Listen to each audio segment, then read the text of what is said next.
funny how time flies when you're having fun, right? I almost went to a Janet Jackson reference, but I didn't. Welcome to the Chicken Box, everybody. Sometimes you just got to wake up, be in a good mood for yourself with so much, and don't turn the news on early unless it's the Afro news. When you're talking about the good news for the people who mean a lot in your community, because if you filter some of that information in, it is not a great way to start your day. Anyway, I don't know where I'm going with this, but welcome to the Chicken Box. If you never tuned in, I'm your host, co-host, Impeccable, along with Jay Jackson. Jay, How you always doing, good. man? Man, I'm going. Where you live at again? I live in Mexico. Live at that was straight bought on. Where you live? It was. It's all right. I understand.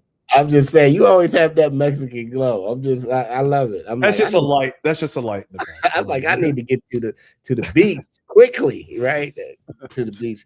If you've never tuned into the Chicken Box, we're powered by the 133-year-old media company, the oldest black family-owned media company in the world, the Afro News. And this is the show, The Chicken Box. If you're from Baltimore, you know what that means immediately. Four wings, fries, salt, pepper, ketchup, hot sauce, however you like it, in styrofoam or greasy box is good.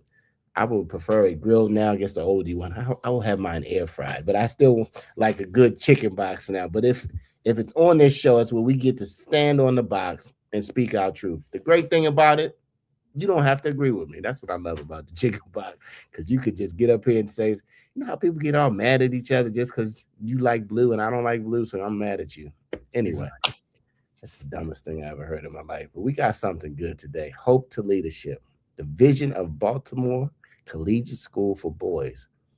Man, are we talking about our young boys, our young black men, our future? Are we talking enough about it? We have a special guest joining us to help us really hammer home this conversation. Jay, why don't you introduce one of my good frat brothers, Mr. Edwin Avent. Okay. Hey, he did it anyway, Jay. Yeah, I know he did. I said Avent. I didn't It's put the Avent. D in. It's Avent. Avent. Hey, goodness Well, gracious. as he You know- told me backstage, long A. Long A. I missed Long that A. part. All right. It's all good. No worries. Edwin Avent is a visionary, award-winning entrepreneur and co-founder of an educational institution. He is the 2024 President Joseph R. Biden Lifetime Achievement Award winner. Edwin serves as the president and CEO of the Five Smooth Stones Foundation and its subsidiary, Baltimore Collegiate School for Boys. He is also co-founder of another Baltimore nonprofit, Black Professional Men. These organizations have mentored, educated, and graduated over 3,000 young African-American men and awarded 250 scholarships to many of those same young men.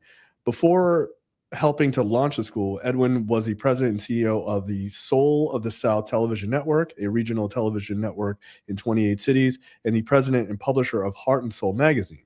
A graduate of Cornell University, Mr. Avent is a devoted father and husband. Father of two wonderful sons, Edwin has received several awards and recognitions for his entrepreneurial achievements. So welcome to the show. Thank you very much for having me. Absolutely.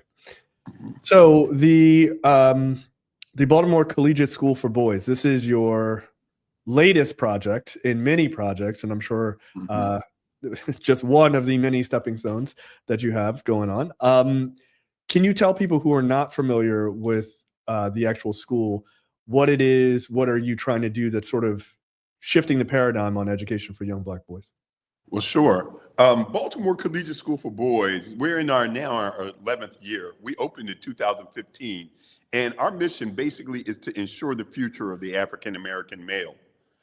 So we do so through education. You know, there's a lot of statistics out there that were saying if a boy could not read by the third grade, they were building jail cells for them. And so myself, I was introduced to this brother named Jack Pennell, who was a visionary who put together the business plan for Baltimore Collegiate School for Boys. And someone who knew me, knew my background as one of the founders of Black Professional Men and knew that I had been doing mentoring and giving scholarships to young brothers. I told that person that, I would love to open a school for boys. And they said, I want you to meet somebody. And they introduced me to this brother who was brilliant. He had a vision. for building this school. And I saw what he was doing. I said, I'm on board. And this was back in 2011. By 2015, we opened the school with a 4th, 5th, and a 6th grade with 168 boys. Originally, our vision was to go from 4th grade to 12th grade. But by the time, what we would do is each year add a grade on as our boys progressed. After the first year, we added a 7th grade. Then the next year, we added an 8th grade. But by the time we got there, I said to the board, I don't think we should keep going up. I think we should go down to kindergarten, because what we were noticing is that we're getting the boys in 4th grade, but these boys were coming in well underprepared. And now we knew why people were taking them out of a K through 5 or a K through 8 school, because they needed to find a new environment for their son, because they didn't feel that their sons were learning. And so a lot of the boys that we began getting were 2 and 3 grade levels below grade, where they should be reading and doing math. And so we began doing the work of tutoring, mentoring, and doing all the work to try to catch these boys up, such that by the time they graduate from us in the 8th grade, we could send them on to some of the good high schools. I figured that there was enough high schools like Poly, City, Baltimore School for the Arts, some of the private schools, Mount St. Joe, St. Francis, Calvert Hall, different places that these boys could go and make it to college. But they needed to be able to get into those schools first and be prepared. And so that's what our mission was to get these young boys prepared. And so by 2018, we began graduating our first 8th graders who are now have graduated from high school. And so we have educated over 1,000 boys. Over 750 of those boys have graduated from our school, and 4 classes have graduated from high school: 2022, 23, 24, and 25. And the thing that's really most exciting is, of those 340 boys or so, 90% of them have graduated from high school in 4 years. Now, why is that significant? Because the boy that we serve is typically an African-American male coming from an economically disadvantaged background. And if you were to look at Baltimore City's average for that same male, it's 60% graduation rate. So they're graduating boys at 60%. We're graduating them at 90%. The boys who graduate from us is graduating at 90%.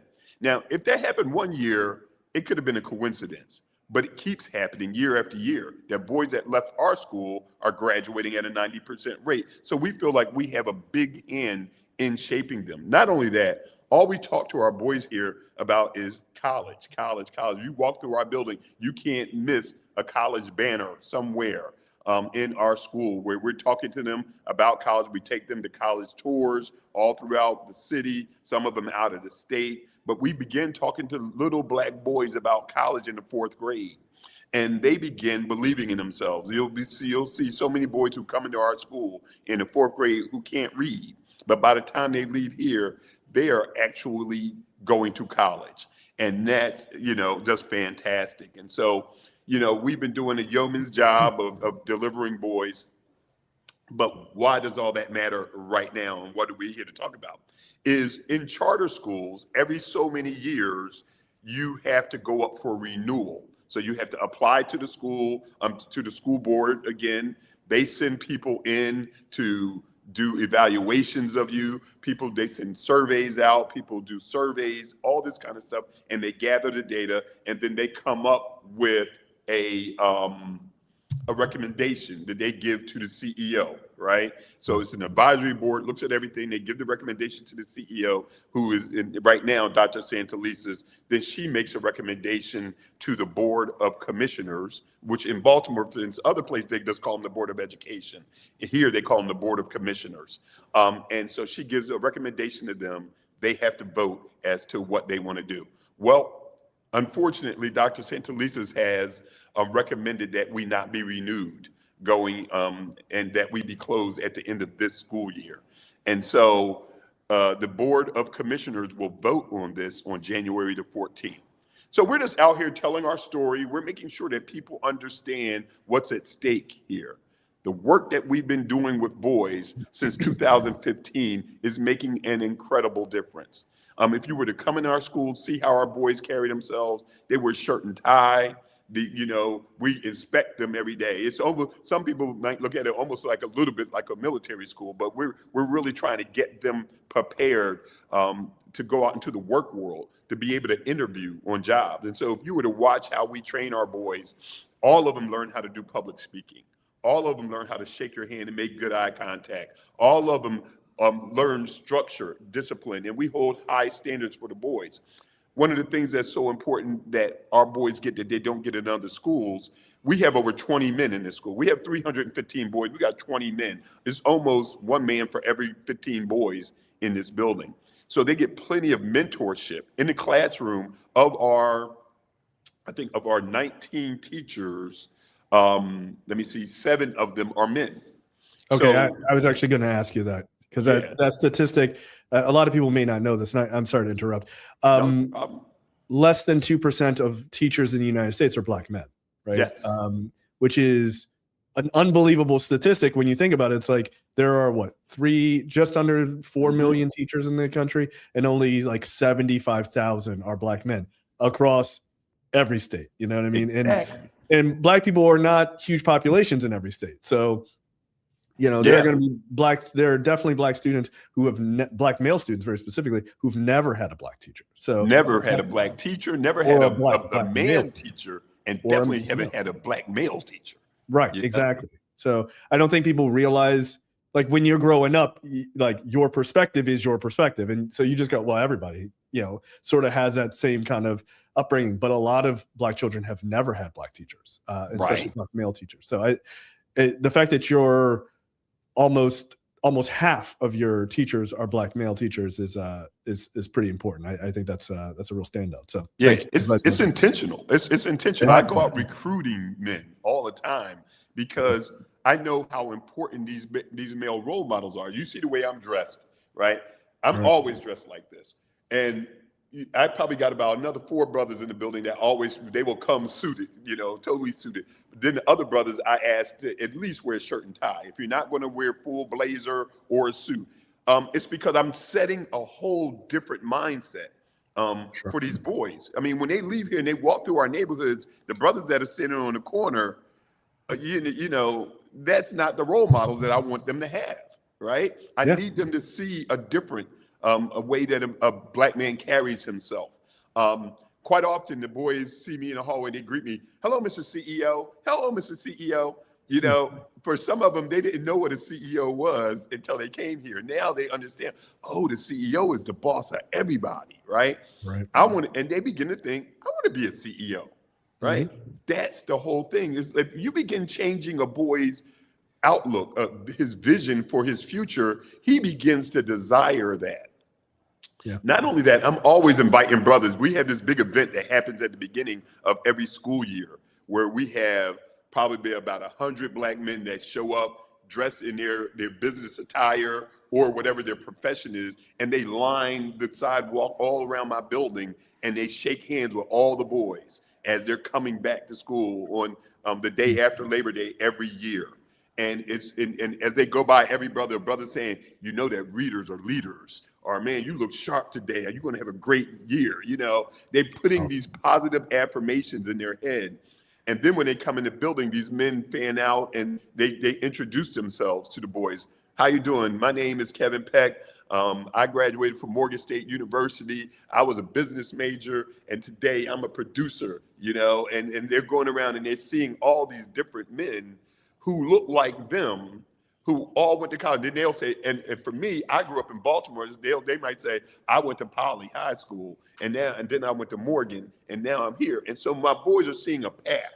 Like, okay, I can do that path, And then they hear these brothers, I'm the president of my own company. I'm an engineer. And so the boys are seeing and hearing this, and it's seeping into them. It's seeping into their soul, right? And that's what I'm trying to get, like, Baltimore City to understand is, like, the reason why these boys aren't achieving because you're not setting the standard high enough for them, and you're not giving them role models and examples, people that they can, mimic, or people they can model themselves after. And we're very intentional about what we do here. Now, I'll be fully transparent. The charges that they're bringing against us, why they don't want to renew us. They said that we're not an academic success, and they say that, our money, we don't have enough money. Okay, so I'm going to address those because people will say, well, why are they coming for you? That was my next question, but I'm glad you got to it. If you just tuned in, this is a chicken box. We have the visionary leader, Edwin Avent. You like how I did that? The Baltimore City Collegiate School for Boys. We it sounds like you're under attack.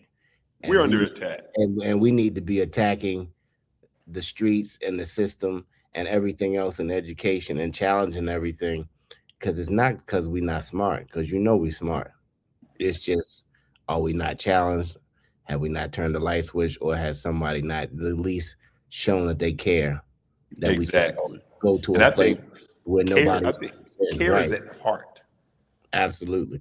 So go ahead. I see a few people chimed in. Anita, thanks for chiming in. Asia, Viola, Robert, of course, Byron Dees. What's up, Byron? Haven't spoken to you in a long time. I don't think we're talking about, Anita, libraries. Were we talking about libraries? No. Should not have CEOs. Libraries should not have CEOs. They should have directors. Libraries are nonprofit. And I agree with you, Anita, but we're not a library. We're a charter school, a 4th through 8th grade charter school. And I'm the CEO of the 5 Smooth Stones Foundation. And the foundation is the operator of Baltimore Collegiate School for Boys. So we do have a CEO of the foundation. Well, let's get to what all of the fuss is about. What is the fuss about? And so they say that you guys are not an academic success, right? And they look at the standardized test. In Maryland, it's called the MCAP test, right? And so it's looking at reading levels and math levels. And it looks at the young people's proficiency in reading and math, in ELA and math. And they're saying that we're not hitting the mark. The boys aren't growing. These are some of the things that they're saying about our outcomes. And what I try to share with them and try to share with the audience is that what we have become in some respects is that school of last hope for some people, right? Like their sons haven't been thriving in Baltimore City schools. Their sons come in here quite often not reading on grade level. At least 75% of the boys that show up at our doorsteps are not reading on grade level, and they're not doing math on grade level. And quite often it's 2 or 3 grade levels behind. Now, we understand that. That was part of our mission while we started in the 4th grade, is somebody's got to save them. Somebody's got to catch them before they go through the cracks. And so what we do is we use a lot of our funds that we get on paying for tutors to come in and tutor the boys. So we're taking boys who come in who can't read, and we're giving them reading tutors. Boys who can't do math, we're putting them in math interventions. So you'll take them out of class sometime just so that they can be taught, because one of the big problems that boys have and why they drop out, and they drop out by the time they hit middle school, a lot of times boys have checked out, because if they can't read by the time they hit 4th grade, it's hard for them to learn. And so they act out, they get put out of class, all those things, they do it on purpose. They want to get put out of class because they don't want to be embarrassed when they're called on because they can't read. Man, that's 110%. I'm sitting next to this guy I never met, a white gentleman. He was talking about the same exact thing. He was like, they don't want to be embarrassed, they don't want to be called on, and they don't want anybody to know that they can't read. So exactly what you said is they try to get put out, and once they're out, who are they hanging with? And by that time, he was just talking about the prison numbers of the percentage of the black men in prison who can't read, and that all goes back to what you're talking about right now. It's 85%. If you do, that's what I said. Yeah, he said research that has been done that 85% of the brothers in jail are illiterate. Right. Okay.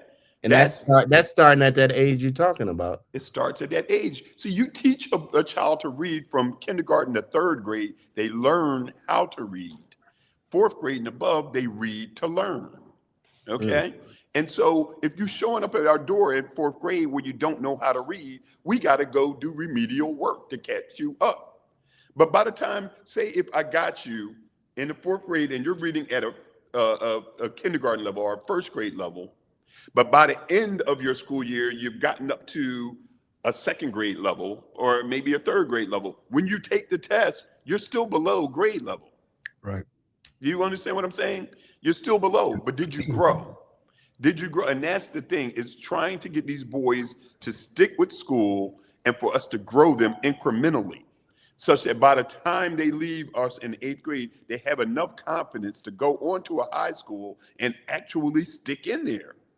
And that's what's happening. So they'll look at our test scores, and I could show you, if I show you this chart of the schools in Baltimore City, that if you disaggregate the data, you took the girls out of the data and you looked at just the same boy across schools, there's 19 schools that would match us in math.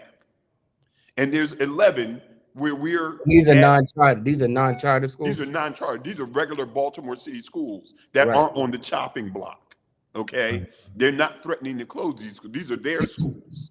These are where we're getting the boys from. Their schools, right? So in their schools, there's at least 11 schools that we are on par or a little bit better than in reading, and 19 that we're exactly like in math, right? And so if we're failure, but zero who on the mindset and the achievement level of your school, because you have specifically targeted what the world wants to fail.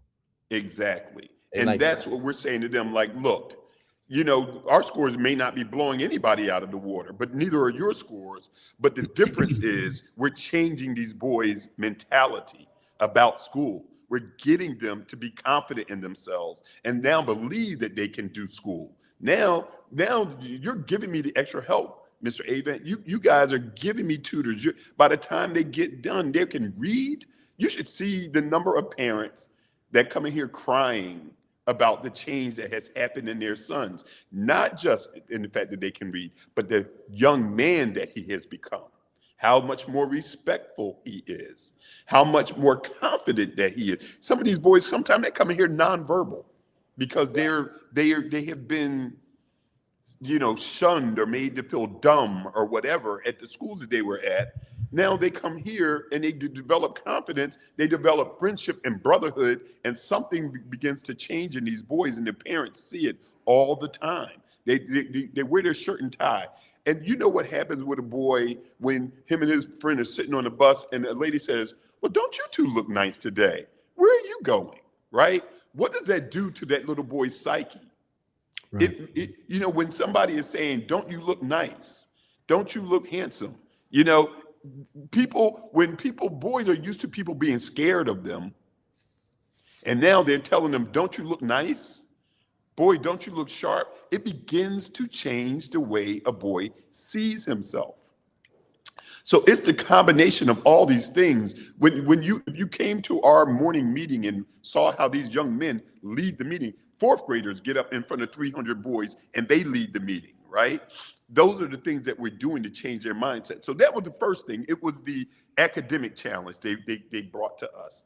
Then the next thing they said that why they're considering closing us is because of finances, right? And saying that you guys don't have enough assets, you don't have enough cash on hand at the end of your fiscal year. You'll only have 14 days of cash on hand. You need to have 60 days of cash on hand, things like that.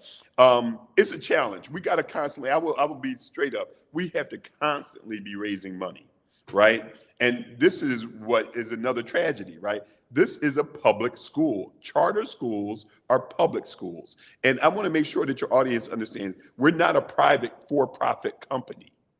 You know, we are not a for-profit company. We're a nonprofit organization. We don't have a whole lot of overhead, right? So we're very lean. But what has happened in Baltimore City, particularly as opposed to other counties, originally when you had a charter school, the school districts could take a 2% overhead charge out of your per pupil allocation, right? And so that meant the charter school would get 98% of the money to operate their schools. And so that would help us pay for our rent on our buildings, our curriculum, these tutors I tell you about, staff, things like that. But after the pandemic, after the COVID money ran out, Baltimore City decided they were going to take 25% as opposed to 2%. And they've done that now for 3 years in a row. In fact, my school and several other charter schools have gotten together and gotten a lawyer to challenge them to get our money. And they're holding back, saying, no, you guys got to pay your fair share. And so we've taken it to the Maryland State Board of Education. Once again, in Anne Arundel County, in Carroll County, and other counties that have charter schools, they're only taking 2%. In Baltimore, they're taking 25%. And so now for our school, like, for example, this past year, that's cost me $800,000 that they've withheld, like they're holding on to that. So I have to raise like that much money from the private sector, from foundations, from individuals donating money to our school. Now that just doesn't seem right, because regular traditional schools don't have to raise that kind of money to operate their school to educate public school children. And once again, our children are public school children. We get per pupil allocation, but they don't have to pay for their own building. We have incredible overhead with paying for our building, paying for the cleaning service and everything like that. Traditional schools aren't paying for that. They have that money like kind of central, but they're able to use their money to educate their kids, and it's different for us. So we have all of that overhead. And so one of the challenges is that, it's hard to dispute, like we do have to raise a lot of money. And it's almost like we need to build an endowment fund so that we have enough on hand that we can just live off the interest to pay our difference. So that is a major challenge for us that we have to overcome. I'm committed to doing it. I'm committed to, fighting to do that, but it is a challenge. It becomes challenging when the district says, I don't know, I think we want to not renew you. When that gets into the public, then people, say, maybe I can't enroll my son, because we really get our money based on the enrollment, right? How many boys we get paid. If they tell you that we may not, we may, because they're just recommending, they haven't voted on it, but the community hears they're closing that school, right? And so then they don't register. And then also when I go to the foundations or the philanthropic community, they're saying, I don't know, isn't your school closing? So then that makes it harder to raise money from them too. Yeah, so it's a vicious cycle. It's right. a vicious cycle, man. It's a vicious cycle.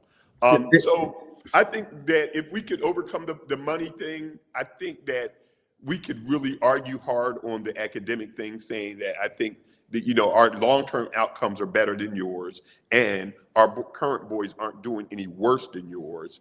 Why don't we, come to this middle road where you guys examine what we're doing to get our boys to be successful and help us, So that's what we're really, when we say, what do we want the community to do? You've been seeing information that comes across the bottom.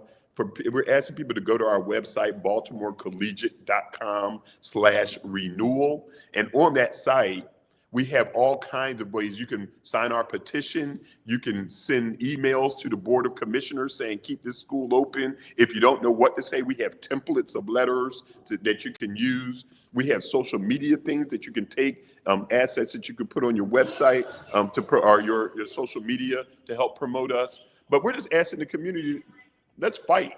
Let's fight to save our boys. A lot of times people are saying, we drive up to the light and we see these young brothers want to clean our window, right? And we look at them like, nah, that's okay. But you're thinking in your heart, like, what can I do to help that boy? I don't want our young brothers out on the corner. Well, one of the ways, if you give them $1, what's that going to really do? If you donate to us, then we can educate them. The more a boy is educated, the more a boy graduates from high school, the more he goes on to get higher education, the less likely he's going to be on the corner being a squeegee boy. The less likely he's going to join a gang to, have to sell drugs to make it. He's going to pursue something more. And so you see, this is our website. And once again, we have this tab across the top that says renewal. So if you could click on that renewal tab, you would see this whole site that has all this information for people to be able to join the fight. So you'll see renewal 2025. If you scroll down, you'll be able to see that we have different ways right there. Like you could email the commissioner. You just push a button, it would send an email out to all the commissioners with a pre-written letter. You can edit that letter to make it your voice and then send it out to them. We have a petition, number 2, where you can go to our petition and sign. We have over 1,200 signatures on our petition. You can share your story. We can actually record a video of yourself saying, hey, you know, Board of Commissioner members, I'm Kevin Peck, and I believe in what Baltimore Collegiate School for Boys is doing, and it'll send it to them. If you scroll down a little bit more, we have other assets that people can use to help send our message. And last but not least, we ask people to donate to the cause so that they can help us. As you scroll through our site, you can hear what you can see what the parents say about our school. We tell you why the renewal matters, and give you all kind of assets that you can share with your community. And what we're asking is all of Baltimore who wants to help us, or not just Baltimore, they could be in London, they could be in Mexico, and they can help us. They can just go on and send a letter saying why they think we should be supported. We have a hearing that's coming up on January the 8th at the Board of Education, where we're going to testify. We're asking people to testify and tell them why they think we should be there. They vote on January 14th. So we put together a whole strategy for people to dive in and help us. It's pretty turnkey for them to help. But if you believe in Black boys, if you believe that we got to take our own fate into our own hands when it comes to the education of our brothers, and we want better outcomes than 60%, then we ask you to join us in this fight so that we can continue to do the work that we do, and then hopefully expand so that we can replicate this not just in Baltimore, but let's do it in Hampton Roads. Let's do it in Richmond, Virginia. Let's do it in Wilmington, Delaware. You know, I'd like to build these schools around the HBCUs because, Kevin, I don't know if you know, but your male enrollment at Morgan is down to 37% of the student population, right? And so that's happening all over the place. Coppin's male student population is 25%. I hear that Howard University's male enrollment is 25%. We got to reverse that. And so I'd love to build these schools, these collegiate school for boys near these HBCUs, build our young men up and funnel them back into the HBCUs, you know, and it would be wonderful if we could do this all across the country. What's the number you need a year to run it? Well, it depends on your enrollment. Yeah, it depends. Like an ideal enrollment, like our cap is 480. We can go up to 480 students. Right now, we're at 315. So trying to drive those numbers up could help us out a tremendous amount. If we're at 480, we don't have to raise as much from the private sector. But if it's lower than that, we have to raise more. So it's kind of a sliding scale. Depends on also your overhead. Some organizations have a building donated to them, or their rent is $1 a year. That's not the case with us. Not yet. Not yet, but we're working on it. Yeah, it's interesting listening to you sort of break it down, because this all sounds very familiar to me, as my wife used to be a principal of a charter school in Baltimore. So, oh, really? Yes. Yeah. So all this, I'm like, oh, the 20%. Yeah, I remember that. It's like, these are like very dinner table conversations. So, I appreciate your fight in this, because I know it's not easy. And I think people don't realize, like, yes, charter schools are often seen as like, oh, it's so easy and anyone can do it. It's like, yeah, no, there are a lot of rules when it is handled properly that kind of slightly put you at not even in this case, a disadvantage, right? Especially coming off of that boom of COVID funds, which were definitely necessary for everyone. And then suddenly it going away, or those percentages going much higher. I do want to point out this point that you were talking about, which is when it comes to academics, how, you know, you guys are getting students from other Baltimore City schools, and it's like, oh, well, you guys aren't meeting these, you know, whatever these particular test scores are. And I think it's important to mention that this is a big difference between equality and equity, right? A lot of people go, oh, well, just give everybody, you know, just arbitrarily, let's say like $5,000, and that should fix everything. Everybody gets the equal amount, but everybody doesn't start in the same position, right? So like you said, you're starting your school when it first opened with the 4th, 5th, and 6th grade. But if you have students who aren't able to read coming in, they're not starting at the same position necessarily as every 4th, 5th, and 6th grader across Baltimore City or across the state of Maryland. So the idea of looking at these schools, whether they're charters or public schools and what have you, or even us as outsiders have to look at the sort of the equity of this. You know, they often talk about, especially with Baltimore City schools in general, oh, there's so much money pumped into these schools, but they're not doing as well as these other states and stuff like that. It's like the deficits are so much lower than where these kids are starting, and in poverty and things like that, and in these particular neighborhoods. I used to actually live in the neighborhood where your school is, so I know exactly where it is. The old Coke plant. Yep. Yeah, the old Coca-Cola building. Yeah, absolutely. I used to live right around the corner on 33rd. So like I understand that neighborhood very, very specifically. Like, yeah, you're not walking out your front door and it's like, like a musical, right? Like it's a rough neighborhood, and a lot of these kids are coming. It's just not, right? Yeah. But a lot of these kids are coming from situations that are really dire, right? So this idea that you can just give this sort of blanket amount of money or blanket amount of attention is not true. And in understanding that the deficits that these kids are coming from is important. So the fact that you guys are recognizing that and then started adding in the lower grades, because adding in the higher grades, you're still dealing with the same problem coming up, and it's actually getting worse, right? So I appreciate you guys recognizing that. I think that's really important. I wish we could go, because we keep trying to get renewed so we could ask, can we go to kindergarten, and they keep challenging us and like saying, no, we're going to recommend. So if you recommend us not to be renewed and then we get renewed, then they're like, well, you're on probation kind of thing. They're like, we're renewing you with conditions. But I can't say, but can we go down to kindergarten, please? Right. They're like, no, you got to prove us that you can do this. So you're caught. It's like you're caught in the middle. It's a catch-22. Yeah, it's a catch-22. It's like, I got to show you that we can do well with these guys. But what we're trying to say is, we need to go down to kindergarten so we can be the ones that educate them in our structure, in our system, so that when they hit 4th grade, they have been taught by us, not by your schools, because what we're getting from your schools, we're having to fix. Yeah, that's a very real problem. So yeah, so who's mad on the school board? I want to know. Like who is? I don't know that. I'm trying to figure out, because I don't care who you are. If you're African American and you listen, if you're not African American and you listening to this chicken box today, and you can't see that somebody's pouring into our Black young kings, our future leaders, and you measuring on a metric that doesn't even apply to them, because they haven't even started out in the right structure to get there, but they're moving constantly up. Somebody's mad. I don't know who it is. Yeah, Kevin, I don't even know why. And if they Black, I really don't know why, because they might as well shut down all those other public schools if they're on the same level, right?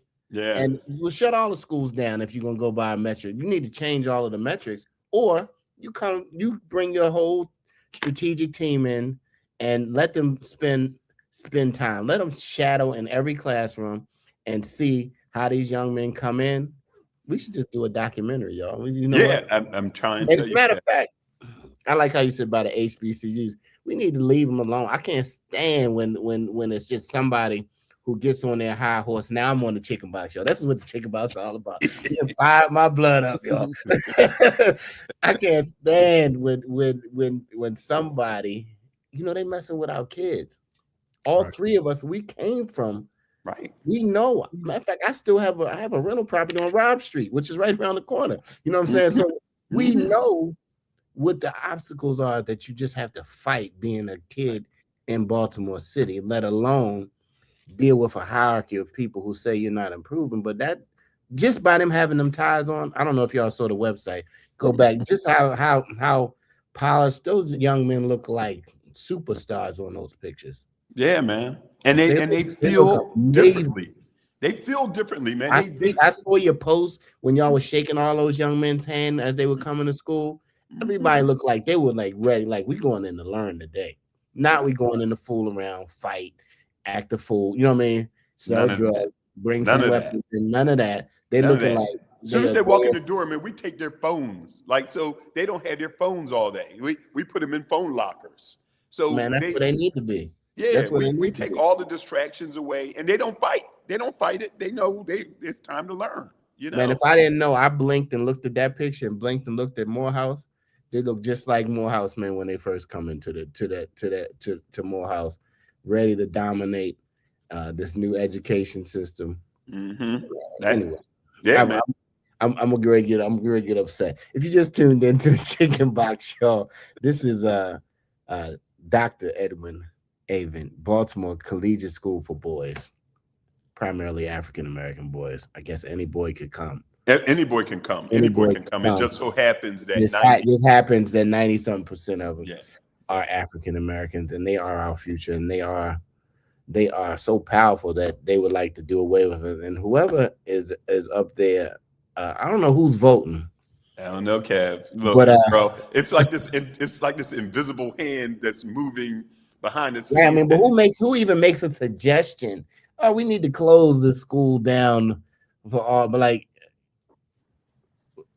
come on, man. It is so many places that you can go when they done shut down all these recs, and we're gonna have to call Mayor Scott, Governor Westmore. You're gonna have to get involved. You know what I mean?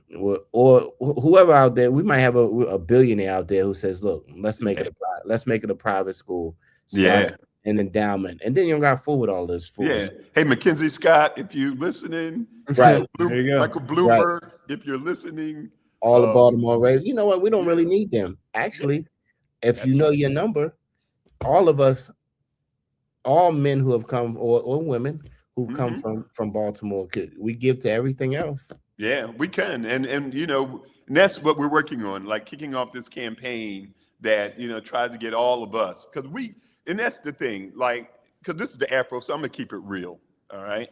Please Where do. we get our biggest dollars definitely are not from our community.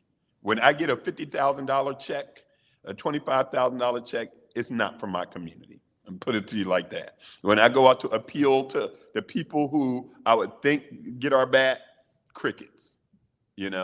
And so Yeah, but if you fall down on Instagram or something, they gonna like it. They're gonna be over that. They're gonna be over that like it's a new day in Christmas. absolutely, absolutely. I mean, I'm sure they're like jumping to conclusions like, oh, they said Edwin school is bad, like, so as opposed to like calling me or coming seeing it themselves. I'm even trying to get them board of commissioner members, like saying, please come visit us. I want you to come Well, visit have us they been before to you visit? vote. Have Only they a been? few. Only a few. How many of them is it? Isn't 11. Let's put their faces on the front page of the Afro. See what y'all doing. Let's see what they up to. Yeah, I'd like for them to come visit.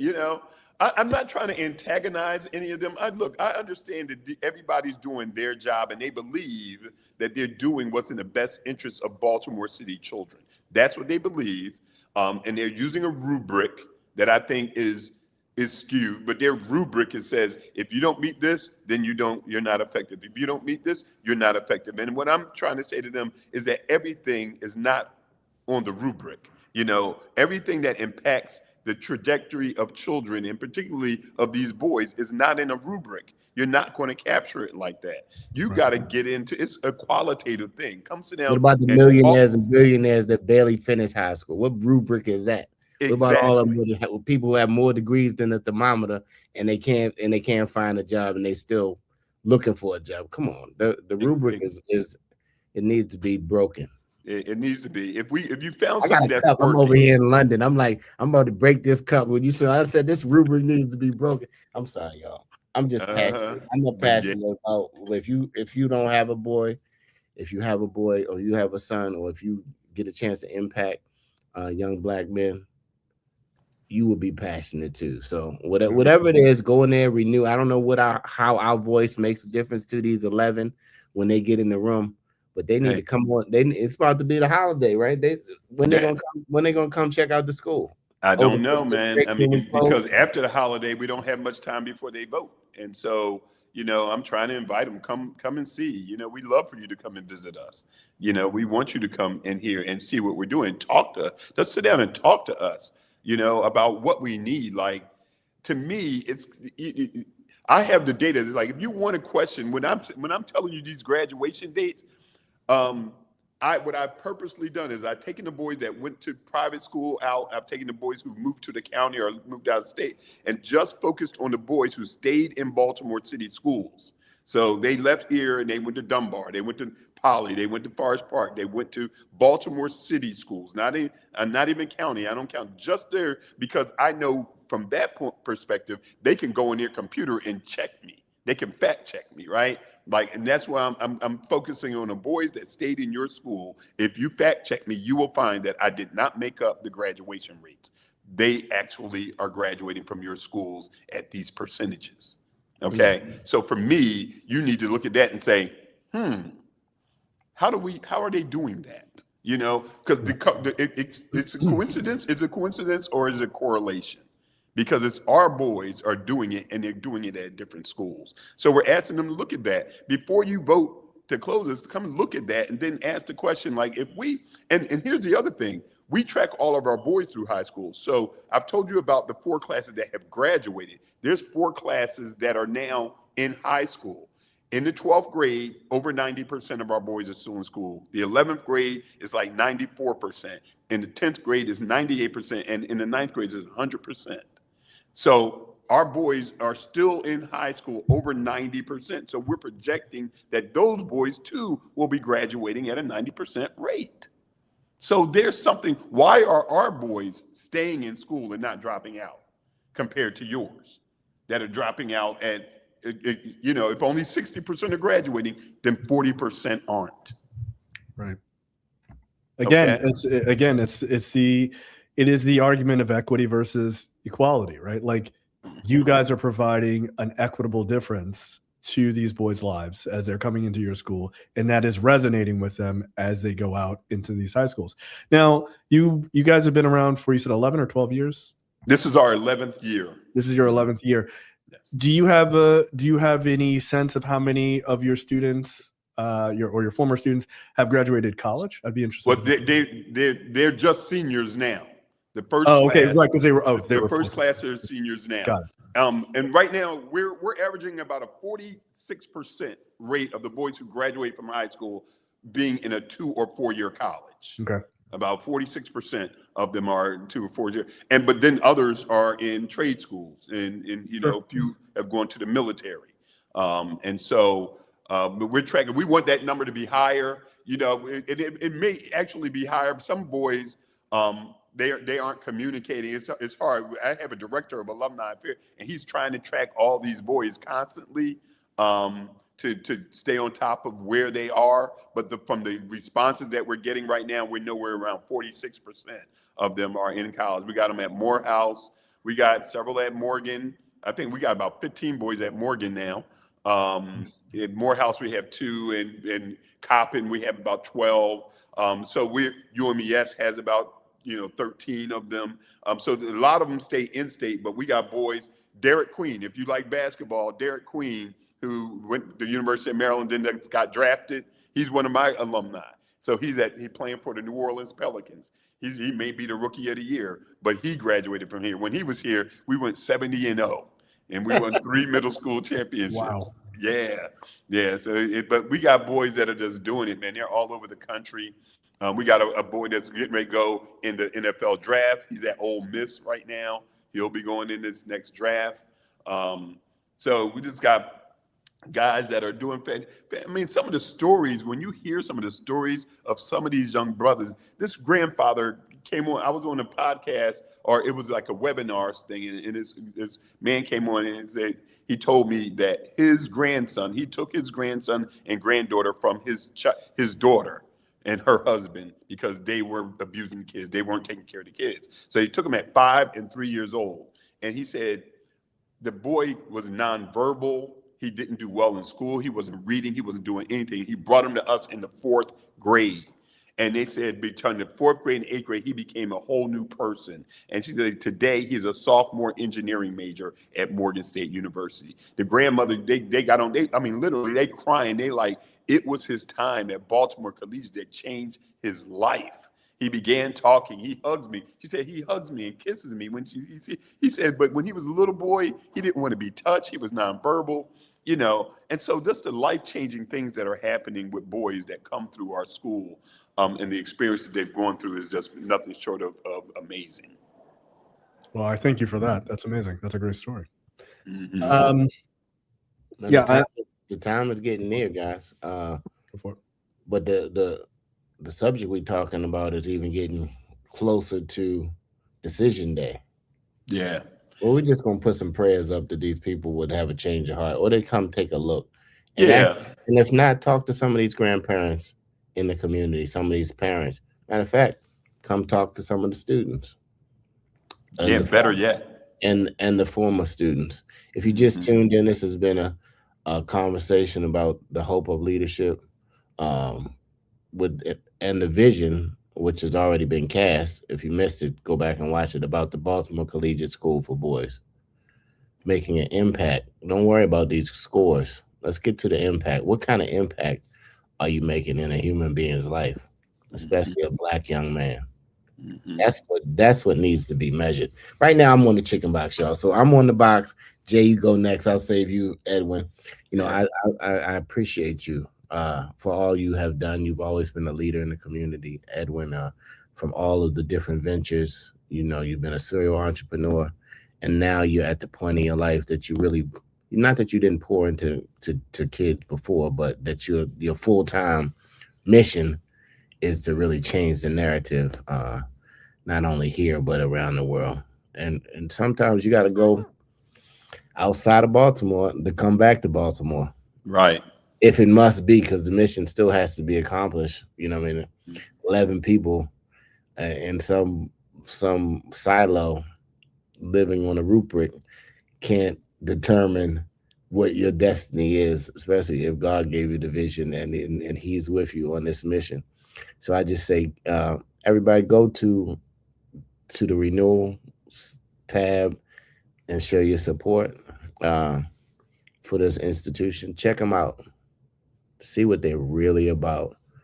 Get out of your Mercedes and your Porsches and your houses in the in the hills, and come check on the brothers in the inner city and see the difference that it makes. Because at the end of the day, all of us, all three of us, came from those same streets of Baltimore.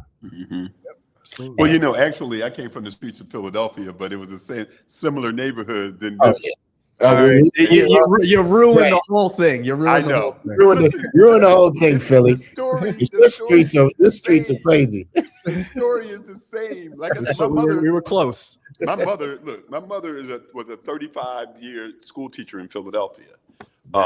And so people ask me, like, where do I get this passion from? And I think it probably came from watching my mother have impact on the lives of so many. And she definitely had an impact on me. She inspired me educationally. And so, but it's similar, man. I'm telling you, what we're dealing with in Baltimore is what they're dealing with in Philadelphia, and they're dealing with in Wilmington, and they're dealing with in Norfolk, in Chicago. Everywhere, man. This is a problem everywhere. But we all are Black men who. Well, if Montessori is everywhere, the Collegiate School for Boys can be everywhere. I'm gonna put that out there for free. Absolutely. I'm off the box. Jay Jackson. Okay, so again, Mr. Avent, we appreciate your time. Look, it was a great conversation. It really was. I can't recommend enough for people to understand those kind of like statistics about how few Black men are teachers.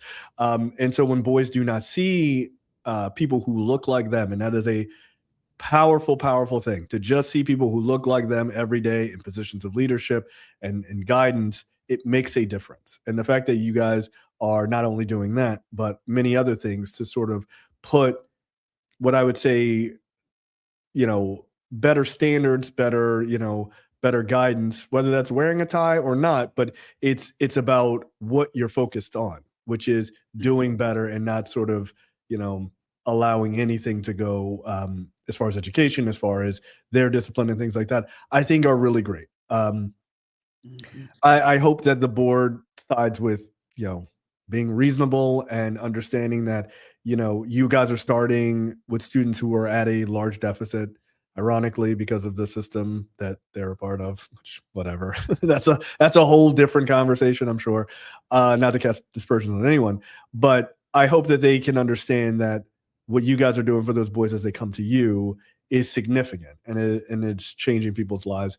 Hopefully they get to hear some testimonies from some of the parents that you mentioned, and perhaps some of the boys too, before they sort of make their final judgment. I hope, if that is possible. But I think you're doing good work. I can tell you, just as a person sitting on the sidelines and hearing about the education system and how it works in Baltimore very specifically for years now, this is not an easy job. Wherever you are in it, whether you're on the board, whether you're running a charter school, running a public school, wherever you are in this, educating students is not an easy position, especially in Baltimore City with the city's general deficits. So anybody who is working to make that system better, especially for young Black boys who are often very much lost and sort of fall through the cracks in that system, I think should be commended. So however you get there is how you get there. And I think the way you guys are getting there is the right way to get there. So thank you for your time and your effort. I really do appreciate it. Mm-hmm. Well, I want to thank you guys. You are now on the box, baby. You're officially on the box. I'm on the box. Well, I just want to thank you all for having us today and for having our back. First of all, giving us a ear to hear about what's going on and a platform to share it with your audience. For a lot of us, we grew up kind of like on the heels of the civil rights movement. We came up, in the 70s, early 80s, and whatever. And my inspirations were Martin Luther King and Malcolm X and Marcus Garvey and, Medgar Evers. These guys motivated me. At the same time, John Johnson, Earl Graves from the business side motivated me. So I have this activist business guy thing working together that drives me to want to make sure that Black people win, and particularly Black men.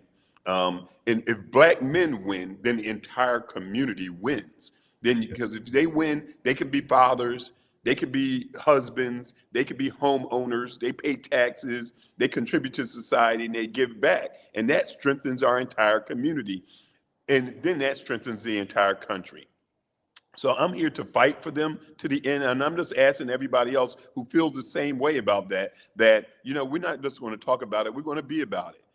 Let's go do the work. And we have a mechanism in Baltimore Collegiate School for Boys that's actually doing the work. So if you want to help us, you can give. Go to our website, baltimorecollegiate.com/renewal. And there, sign the petition, send a letter, make a donation, and just whatever you can do to cheer us on and to get other people to help us, please do. If you know a commissioner, call them.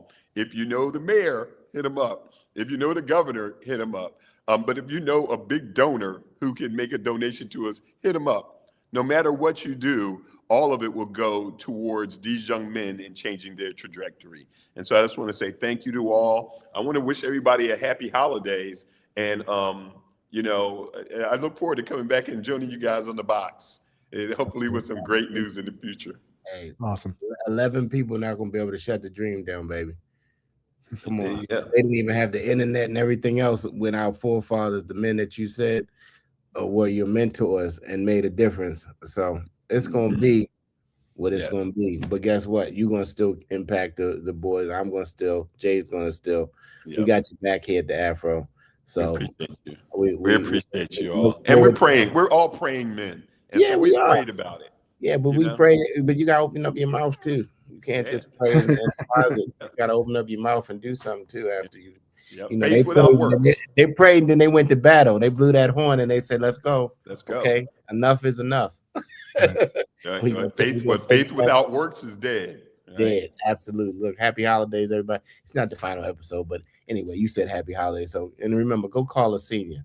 They really want to hear from you, especially during this time. And it seems like you always lose loved ones around holidays. I don't know what that is about, God, but it's and then so it's a lot of people who are sad around these times, and they just need just a little word. Don't text them, call them up and say, "Hey, auntie, grandma, ma, whoever it is that you haven't spoke to in a while, and tell them you love them." Till next time, this has been the Chicken Box. Dr. Draper couldn't join us today. It's her birthday. Happy birthday, Dr. Draper. Happy birthday, Dr. Draper. Happy birthday. Matter of fact, for those of you who know, she was a school teacher as well at Edwin. Little known fact. Anyway. Okay. So we both come from the same upbringing.